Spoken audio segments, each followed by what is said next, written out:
Άνθρωπος γίνεται Θεός, είναι τον άνθρωπο, Θεόν απεργάζεται. Και δυστυχώς κατήγησε, όπως θα αποδείξουμε σήμερα, ο άνθρωπος χειρότερος και απ' τα κτήνη. Εν τιμίων, λέει ο ψαλμοδός, που συνήκε, παρασυνεδρίθη της πείνας της ανοήτης ομοιώθη αυτής και τα ξεπέρασε και έχει την εντύπωση ότι και προοδεύει. Άξιον εστίμος αλήθως του δοξάζησε τον Θεόν ον φρύτη και τρέμει τα χερού και δοξολόγου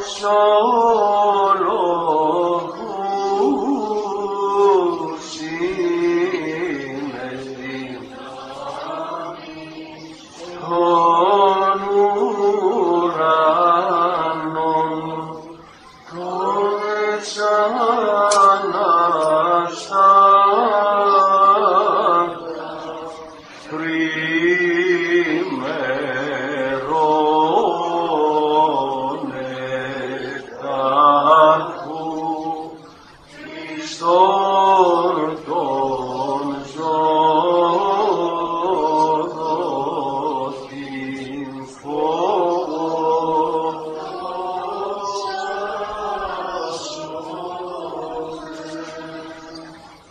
δόξαση ο Θεός. Άνθρωπος γίνεται Θεός, ιδεμήτερ παρθένος. Φοβερά πράγματα αδελφοί. Τέτοια πράγματα δεν ξαναείδε ο κόσμος, οι κτήσεις. Λοιπόν, αυτόν τον Κύριο ας τον ακούσουμε σήμερα τι μας είπε στην Ευαγγελική περικοπή, η οποία μας είναι γνωστή γιατί αρκετές φορές την ακούμε, μας την προσφέρει η Εκκλησία μας, γιατί έχει πολλά και βαθιά νοήματα. Πρόκειται για τον Ιαννίσχο, τον νεαρό εκείνο τον νομικό, που πλησίασε στον Κύριό μας και του υπέβαλε μια ερώτηση.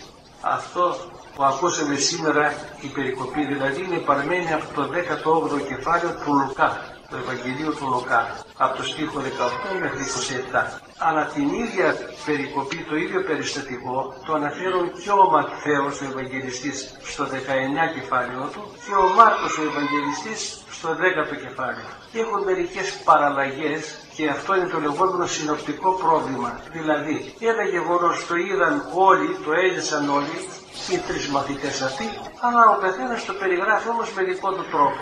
Γι' αυτό υπάρχουν μερικές διαφορές, φαινομενικές διαφορές, που μόνο οι εχθροί με κακή προαίρεση όταν τα διαβάζουν αυτά λένε να δεν συμφωνούν. Είναι πάρα πολύ απουσιώδη όμως. Και ένα γεγονός αν το περιγράψουν 5-10 άνθρωποι, θα το περιγράψουν διαφορετικά ο καθένας ανάλογα με τις δυνατότητες πνευματικές που έχει. Να τον παρακολουθήσουμε, μάλλον γνωστός μας είναι, έκανε την ερώτηση τι να κάνω για να κληρονομήσω την αιώνια ζωή. Και θα σας παρακαλέσω όμως στο σπίτι να βάλω μια αρχή, να μελετάμε το Λόγο του Θεού, αδερφοί μου. Είναι απόλυτη ανάγκη, πώς θα το πούμε, αγύρητη ανάγκη. Επιβάλλεται στα χρόνια μας να έχουμε το φως του Ευαγγελίου. Αλλιώς, σαν τα ζωάκια μας πηγαίνουν στο σφαγείο. Και πνευματικά και σωματικά. Τα έχουμε στο κεφάλι μας και τα ζούμε. Δεν νομίζω να αμφιβάλλει κανένας ή να έχει αντίρρηση. Λοιπόν, ο Ιαννίσχος φαινόταν καλοπροαίρετος, αλλά είχε πολλά λάθη, αδέρφοι, πολλά ελαττώματα, πολλές κακίες για τις οποίες δεν μίλησε ο Κύριος, και θα σας φέρω μια απόδειξη συγκλονιστική που δεν την ακούσατε σήμερα, πώς αντιμετώπιζε τους ανθρώπους αυτής της κατηγορίας, αυτού του είδους των ανθρώπων. Λοιπόν, του λέει ο Κύριος, ου διχεύσεις, ου κλέψεις, ου ξεσμορφηρήσεις, τίμα τον πατέρα σου και τη μητέρα σου και θα σωθείς. Είδατε πόσο εύκολη είναι η σωτηρία μας, διότι είναι πραγματάκια μας είναι. Και αν θέλετε να σε υπενθυμίσω, ακόμα πιο εύκολη είναι η σωτηρία μας. Αν συγχωρείς, θα σε συγχωρήσει ο Θεός. Αν αφήνεις αυτά που σου έκαναν οι άνθρωποι, θα σε αφήσει και ο Θεός. Δεν μας τα είπε εκείνος. Εάν δεν κρίνεις κανένα, δεν κατακρίνεις κανένα, δεν θα σε κατακρίνει και ο Θεός. Δόξα τω Θεώ, είναι εύκολη η σωτηρία μας. Βέβαια, στο τέλος φάνηκε ότι είναι και αδύνατη η σωτηρία για ορισμένους ανθρώπους, όταν φτάσαμε και το είπε, αφού αυτά ληστά κάνεις όλα, εντάξει. Σου υπολείπεται ένα. Αν δεν ήταν μόνο ένα, πολλά ήταν, αλλά η αγάπη του Θεού έτσι τα έβλεπε, έτσι θεώρησε σωστό για να τον οικοδομήσει, να τον στηρίξει, να τον εκπαιδεύσει. Γιατί όταν είπε, άμα θες να γίνεις τέλειος, άμα θες να προχωρήσεις παραπάνω, υπάρχουν κι άλλα σκαλοπάτια στην αγιότητα. Ατέλεστη είναι η αγιότητα, ο δρόμος της αγιότητας. Τότε λέει, πήγε στο σπίτι σου, πούλησε, έχεις και δεν έχεις, δώσε στους φτωχούς και έλα από πίσω. Κατσούριασε ο καημένος, κατέβασε το κεφάλι μέχρι κάτω. Και σηκώθηκε και έφυγε, γιατί η καρδούρα του ήταν στα ειδικά τα αγαθά. Ήταν πλούσιος, φώτρα, πολύ πλούσιος ήταν. Και λέει ο Κύριος, για να βαρισίμαντο λόγο, είναι ευκολότερο λέει, να περάσει κάμιλος είναι το παλαμάρι αυτό που έχουν στα καράβια, το χοντρό, η τριχιά, το σκηνή το χοντρό. Είναι ευκολότερο να περάσει από την τρύπα της ραφίδος του βελονιού παρά πλούσιος να μπει στη βασιλεία των ουρανών. Όταν τα άκουσαν αυτά οι άλλοι, μέχρι και οι μαθητές είπαν ακόμα. Τώρα λέει ποιος μπορεί να σωθεί, τι δεν να σωθεί. Και αυτό που θεωρούμε εμείς ότι είναι αδύνατο, το θεωρεί όμως δυνατό. Τα αδύνατα παρά ανθρώπης, δυνατά εστί παρά το Θεό. Αδέρφια μου, κρίμα τώρα νομικός άνθρωπος, εγγράμματος άνθρωπος, μορφωμένος. Και όμως αστόχησε, τα χάσε όλα. Γιατί δεν πήγε στο Χριστό μας όπως έπρεπε. Πάει και το λέει, διδάσκαλε αγαθέ. Αυτό είναι το μέρος, το σπουδαιότερο ήταν, το πιθανότερο ότι τον περνούσε για άνθρωπο απλό. Σου λέει, τι ξέρει αυτός να δεις το εργονομικός, συγγνώμη για την έκφραση που λένε, θα τον κορίσω στον τοίχο. Αυτό το έχουμε το ελάττωμα. Δυστυχώς δηλαδή οι άνθρωποι θέλουμε να δείξουμε, θέλουμε να φανούμε, θα ζείτε και εσείς στις παρέες, στις τροπέζες και μάλιστα μερικοί λένε τέτοιες χοντρές αραλούμες ή κοτσάνι, πώς θα το πούμε, που είναι να γελάει και το παρθαλό κατσίκι. Και κάνουμε και τον έξυπνο, δηλαδή και μπαίνουμε στα θεολογικά θέματα και στα δογματικά τα θέματα και είμαστε αυθεντίες. Τι θα να έχει ο Πάπας με το αλάθητο. Όλοι κάνουμε τον αλάθητο. Ας είμαστε προσεκτικοί. Ας μάθουμε να λέμε, δεν το ξέρω αυτό, να ρωτήσουμε έναν ειδικό, έναν ειδήμονα που να μας πει πώς έχει το πράγμα. Επειδή δεν πήγε με καλή προαίρεση, ποια είναι η καλή προαίρεση, τι έπρεπε να διαθέτει. Αυτό που λέει ο Ευαγγελιστής Ματθαίος, πιο μπροστά, μερικούς στίχους. Πήγαν τα παιδάκια, οι γονείς να τα ευλογήσει ο Κύριος και τα απέτρεπαν, τα έδιωχναν οι Απόστολοι. Ευλόγησε τα παιδάκια ο Κύριος, μας είπαμε ένα-δυο στίχους πιο μπροστά από την περικοπή, και είπε στους μαθητάς που απέτρεπαν τις μητέρες να τα φέρουν, μην τα διώχνουν τα παιδάκια, λέει, γιατί αυτόν εστίν η βασιλεία των ουρανών. Δηλαδή, όποιος διαθέτει αγνότητα, όποιος διαθέτει καθαρότητα, όποιος διαθέτει απλότητα, αυτός θα καταλάβει τα του Θεού. Δεν μπανάζει πατριάρχης, δεν μπανάζει επίσκοπος και αρχιεπίσκοπος και ασκητής, μεγάλος ασκητής και τα λοιπά. Είχε και ασκητές η Εζάμπελ και ο Αχάμ. 350 ήταν στα βουνά, ασκητές ήταν αυτοί. Αρετής. Και καμιά 450 πώς ήταν οι ιερείς που τους είχε μέσα στην αυλή. Χαραμοφάιδες όλοι. Και τους πέρασε από μαχαίρι ο προφήτης Ηλίας. Αλλά ήταν ασκητές αυτοί, είχαν όνομα, καταλάβατε. Δεν είχαν χάρη Θεού όμως. Δεν είχαν ειλικρίνεια. Αυτά σας τονίζω και για τις σημερινές μέρες που γέμισε ο τόπος πατέρες, γεροντάδες και δεν ξέρω τι, όλοι καλοπερνάνε στον κόσμο αυτό, πάνε και στον άλλο τον κόσμο, τους κάνουν και Αγίους. Αυτά είναι απαράδεκτα, αδερφοί μου, θεολογικά. Δεν στέκονται αυτά. Άγιε Μάξιμε, τη γλώσσα σε κόψανε, τα χέρια σε κόψανε, 3 φορές είχαν εξορία και πέθανε στην εξορία 40 χρόνια αγωνιζόμενος μόνος σου με 2 μαθητές. Εδώ ομολογούμε σήμερα και λέμε, φραγκέψαμε, γίναμε παπικοί, γίναμε Ιωνίτες και ακόμα εξακολουθούμε και μένουμε εδώ μέσα. Πατέρες και αδερφοί, σταματήστε επιτέλους να κοροϊδεύετε τον λαό αυτό και να μεγαλώνει τη δική σας την κόλαση. Για να καταλάβουμε το Θεό, αδερφοί μου, αύριο μεθαύριο έρχεται όπου να είναι ο Αντίχριστος. Δεν τα βλέπουμε τα σημάδια. Δεν προφητεύουμε, δεν λέμε τίποτα παραπάνω. Μόνο αυτά που βλέπουμε. Πόσοι σήμερα τον ακολουθούν τον Χριστό μας. Πόσοι ανοίγουν το στόμα να πούν, βρε ανοίξτε τα μάτια σας. Δεν το καταλάβατε. Την πατρίδα μας για μας τους Έλληνες προπαντός.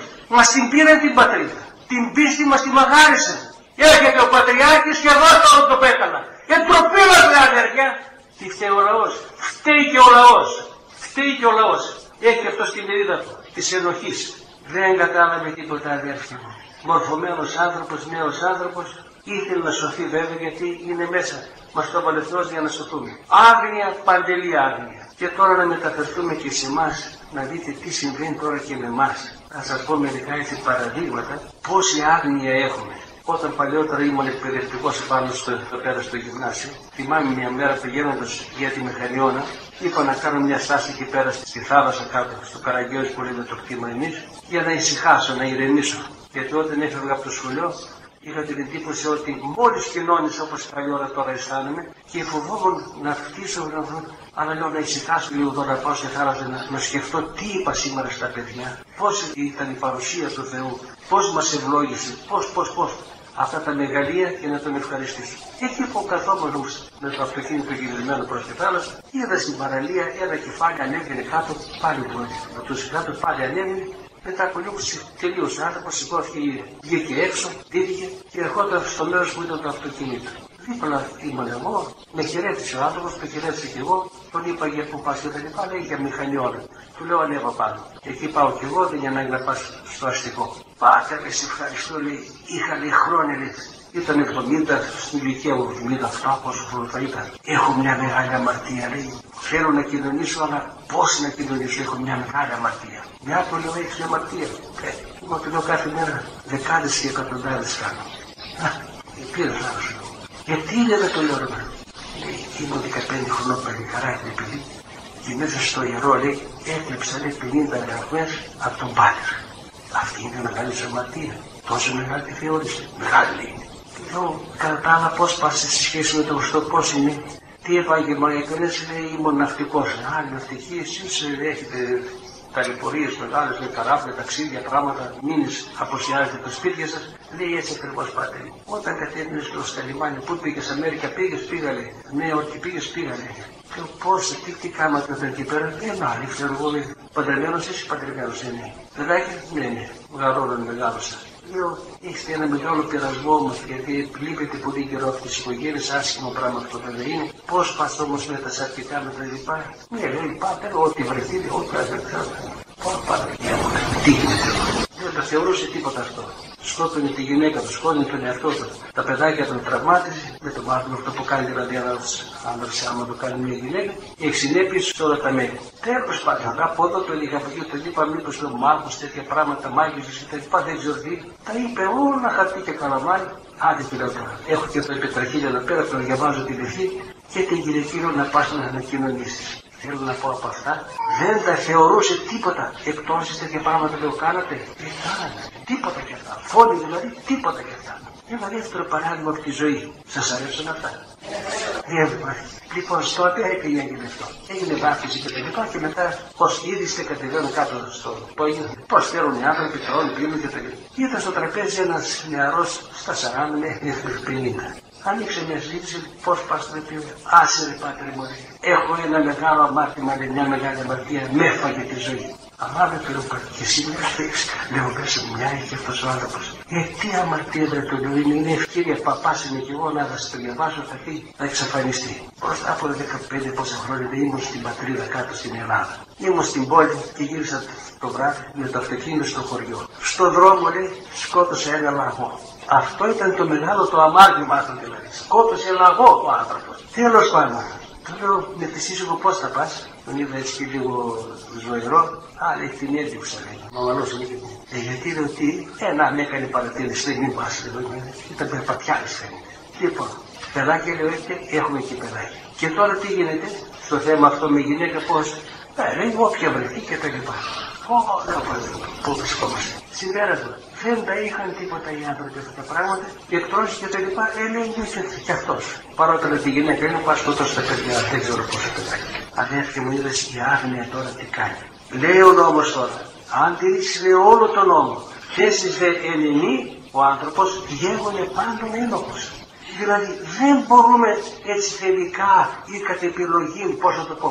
Εγώ Σαρκοστίδη τώρα. Θα ληστέψω λέει ένας άλλος την πρώτη εβδομάδα και την τελευταία. Ή εγώ θα πάω και το γαλατάκι μου, θα πάω και το αυγό μου, θα πάω και το τυρί. Έτσι. Ο άλλος εγώ θα ληστέψω μόνο την μεγάλη Σαρακοστή, τη μεγάλη εβδομάδα. Δηλαδή, κάνουμε τη θρησκεία, τη φέρουμε στα μέτρα μας. Ενώ λέει ο νόμος, όποιος τηρήσει όλων των νόμων. Αλλά ένα τι δεν το κάνω εγώ, δεν το τηρώ, γίνεται ένοχος πάντα. Είδες τι είπε ο Κύριος μας στο σπίτι του Λαζάρου. Ενώσες τη χρία, μια ανάγκη. Κάτσε να ακούσεις, να γνωρίσεις, να μάθεις Γιατί θα κάνεις εγκλήματα στη ζωή σου και δεν θα υδρώνεται αυτή η ιστορία σου. Το κάνουν όλοι. Τι είναι αυτό? Άλλο πάλι στη μηχανή, θυμάμαι, ήταν ένας πάνω στον δρόμο και ένας φίλος. Η γυναίκα το άρρωστη, καημένη, είχε και ψυχολογικά προβλήματα και δεν σε άφηνε κατάσταση. Αυτός δεν είχε τίποτα να πάει για καμιά γυναίκα. Μέσα να κάνει παιδί παχαίρι, τη γυναίκα και θα πέθανε πιο γρήγορα. Άλλη περίπτωση θυμάμαι πέθανε πιο γρήγορα. Καταλαβαίνω, δεν τρέπεσαι. Μου λέω, αφού μπορώ να κάνω τερμαρτία δηλαδή. Καταλαβαίνουμε, αδέρφοι μου, που είμαστε και λεγόμαστε χριστιανοί. Εάν ανομίας παρατηρήσεις, Κύριε, λέει ο Ψαλμοδός, τι υποστήσετε, ποιος θα μπορέσει να σταθεί όρθιος? Το νέο δεν τον έκανε την παρατήρηση να το πει. Ρε παιδάκι μου, δεν είναι ότι σου λείπει ένα μονάχα. Και δεύτερο σου λείπει, και εγωισμό έχεις, και υπερηφάνεια έχεις, και φιλαργυρία έχεις, και φιλοδονία έχεις, και φιλαυτία έχεις, και είσαι εντολολάτρης. Και αποδείχθηκε ότι όταν τον είπε πόλη στα υπάρχοντά σου, γύρισε, κατηφίσει και έφυγε. Εάν, αδέρφια, ο Θεός μας εξετάσει, μας λεπτολογήσει, είναι φοβερό πράγμα. Θα σας αναφέρω μια περίπτωση την οποία δεν γνωρίζετε στην εντέλεια όπως έχουν τα πράγματα. Σας υπενθυμίζω ότι κάποτε οι Φαρισαίοι, οι γραμματείς, οι νομικοί αυτοί για να παγιδεύουν τον Κύριό μας, τον πήγαν μια γυναίκα που είχε πέσει στη νηχεία. Έκανε το μάθημα της νηχείας. Και το λένε τον Κύριο. Τη βιάσανε, τη συλλάβουν υπαυτοφόρο. Τι θα την κάνουν αυτή τη γυναίκα? Τώρα, εάν έλεγε ο Κύριος σύμφωνα με τον νόμο, υπήρχε ο νόμος, πράγματι έτσι έλεγε. Και κάνει εντύπωση, αδέρφια μου, είδες, ο νόμος λέει για τη μοιχεία θάνατο. Το ίδιο ισχύει και για τον άντρα δηλαδή τη μοιχεία, για να μην καλύπτει μόνο στις γυναίκες. Και ό,τι έγινε μια φορά, που το είπε ο Θεός, ισχύει για κάθε περίπτωση. Αλλά λίγον, εάν το εφάρμοζε ο Θεός, ποιος ήταν ζωντανός και από μέσα από εμάς εδώ πέρα που είμαστε. Την πήγαν λοιπόν τη γυναίκα και λέει, τι θα την κάνω? Ο νόμος λέει να τη σκοτώσουμε. Τι λες εσύ? Εάν έλεγε ο Κύριος, αφού λέει ο νόμος σκοτώσει, τη σκοτώσει την, θα λέγανε σκληρός άνθρωπος είναι. Εάν έλεγαν, λέει ο νόμος, αλλά εγώ λέω όχι, δεν μπορούσε να το πει, γιατί ήταν Κύριος, ήταν νομοθέτης, δεν το είπε όμως αυτό, γιατί θα έλεγα στον κόσμο, είδατε, είναι κατά του νόμου, είναι εχθρός το έθνος. Και τι έκανε ο Κύριος? Θυμάστε.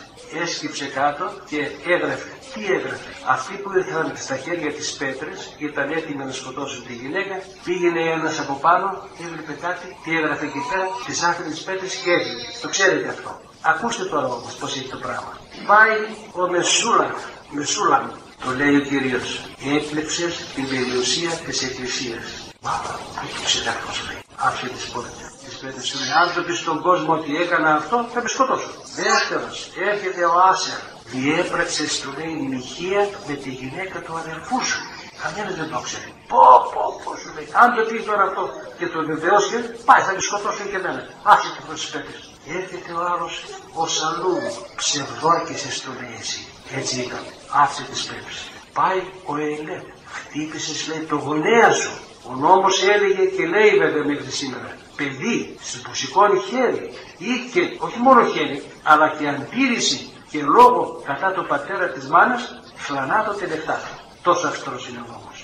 Δεν επιτρέπεται να χτυπήσει παιδί τον πατέρα, τη μάνα που τον γέννησε. Πάει και αυτός έφυγε. Πάει ο Μεράρη, γράφει ο Κύριος. Σοδομήτησες. Το ξέρει. Πάει και αυτός άστηκε. Και πάει τελευταία και ο Γοέλ και του λέει, εσύ προσκύνησες στα είδωλα. Και αυτό αν το μαθαίνανε θα το σκοτώνανε και αυτό. Λοιπόν, μια φορά το έκανε αυτό ο Κύριος και μια παρατήρηση για από το ανέφερε όλο το γεγονός αυτό, έγραφε λέει στην άμμο. Το θυμάστε αυτό? Γιατί στην άμμο? Γιατί στην άμμο σβήνουν εύκολα. Γιατί άμα πας να εξομολογηθείς, σε διαβάζουν από πας και σβήνουν αμέσως εύκολα. Όλα έχουν νόημα αυτά. Λοιπόν, αδέρφια μου, αυτά από το Ευαγγέλιο σήμερα. Θα πω για ένα θέμα πολύ καυτό, Με δυο λόγια έχει γίνει ανατροπή των πάντων σήμερα. Και οι νόμοι οι φυσικοί έχουν καταστραφεί. Οι φυσικοί νόμοι είναι ο άνδρας να έρχεται από τη γυναίκα για να φέρουν παιδιά στον κόσμο, να αγαπηθούν, να ενωθούν, να συμπληρώσουν ένας τον άλλον, να συνεργαστούν για την κοινή σωτηρία και τον κοινό σκοπό τους που είναι η θέωση. Ανατροπή λοιπόν των φυσικών νόμων και για αυτά θα πούμε μερικά πράγματα σήμερα. Και για τα πνευματικά βέβαια τα ξέρουμε αυτά. Δηλαδή ο λόγος περί ομοφιλοφιλίας και σχετικά για το σύμφωνο συμβιώσεως ομοφύλων ζευγαριών. Κρατήστε αδέρφια μου και φρίξτε. Τι λέει η Αγία Γραφή πρωτίστως. Παλαιά Διαθήκη. Γένεσης 18 κεφάλαιο και 19 κεφάλαιο. Στη Γέννηση θα τα βρείτε αυτά.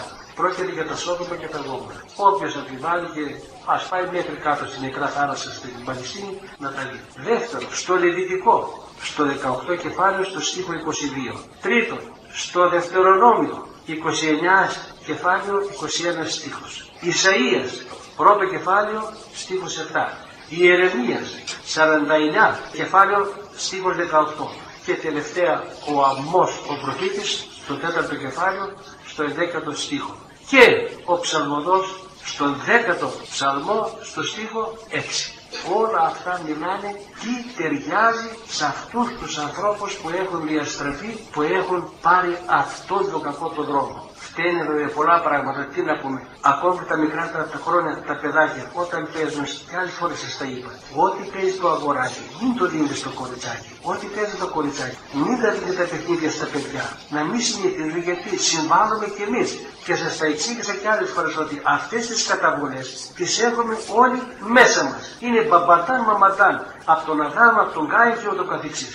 Αν όμως αυτά τώρα δεν τα φροντίσουμε, δεν τα κάψουμε όπως στη Λευναία Ύδρα εκεί πέρα, τα πάθη υπάρχουν αυτά και σας είπα και άλλα πράγματα, είναι σαν το σπόρο που τον έχεις μέσα στο μπουκαλάκι. Όταν είναι όμως εκεί πέρα στη θέση του δεν θα φυτρώσει ο σπόρος. Και αν το σπόρο όμως θα τον βάλεις μέσα σε κατάλληλο χώμα με υγρασία και θερμότητα κατάλληλη, θα φυτρώσει. Έτσι είναι τα πάθη.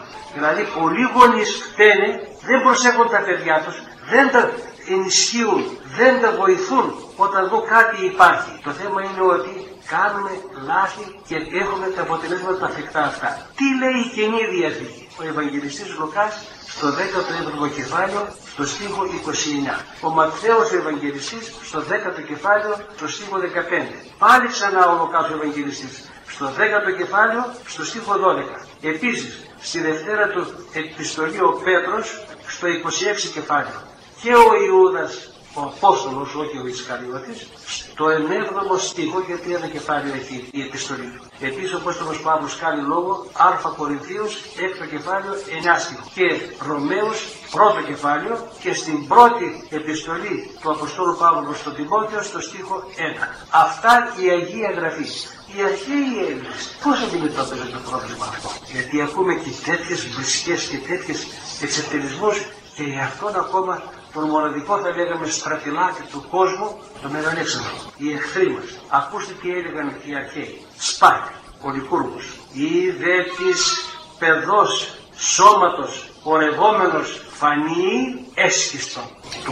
Μόνο κάποιος δηλαδή μάτι πονηρό να ρίξει σε μικρό παιδί είναι φοβερό, εσχρότατο.